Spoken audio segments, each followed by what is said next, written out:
దేశ ఆర్థిక భద్రత విషయంలో కాలం మారుతున్న కేంద్ర నిర్ణయాలు ఒకేలా ఉండటం విశేషం. బంగారం కొనుగోలుకు సంబంధించి దాదాపు 60 ఏళ్ల క్రితం అప్పటి ప్రధాని ఇందిరాగాంధీ, తాజాగా పీఎం మోడీ ఒకేలాంటి ప్రకటనలు చేయటం హిస్టరీ రిపీట్స్ అన్నట్లు మారింది. పశ్చిమాసియా పరిస్థితుల నేపథ్యంలో బంగారం కొనుగోళ్లపై ప్రధాని నరేంద్ర మోడీ చేసిన వ్యాఖ్యలు నాడు ఇందిరాగాంధీ తీసుకున్న నిర్ణయాలను గుర్తు చేస్తున్నాయి.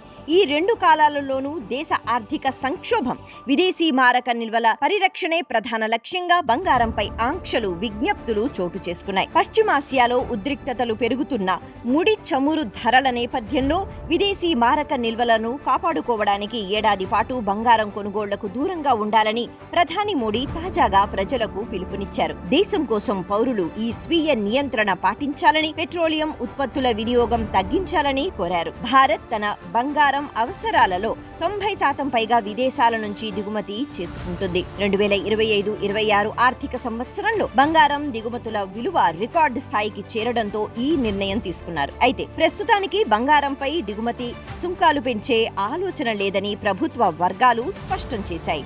నాడు 1969లో అప్పటి ప్రధాని ఇందిరాగాంధీ బంగారంపై కఠినమైన నియంత్రణలు విధించారు. బంగారం కొనుగోలుపై పరిమితులు, ఆభరణాల తయారీలో బంగారం నాణ్యతపై నిబంధనలు తెచ్చారు.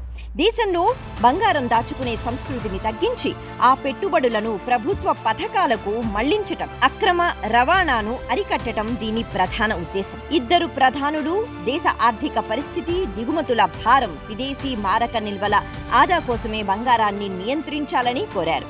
ఇందిరాగాంధీ కాలంలో కఠినమైన చట్టాలు అమల్లోకి తెస్తే మోడీ ప్రభుత్వం ప్రస్తుతం ప్రజలను విజ్ఞప్తి చేయడం, స్వీయ నియంత్రణ పాటించాలని కోరడం ద్వారా ఒత్తిడి తెచ్చే ప్రయత్నం మొదలుపెట్టింది.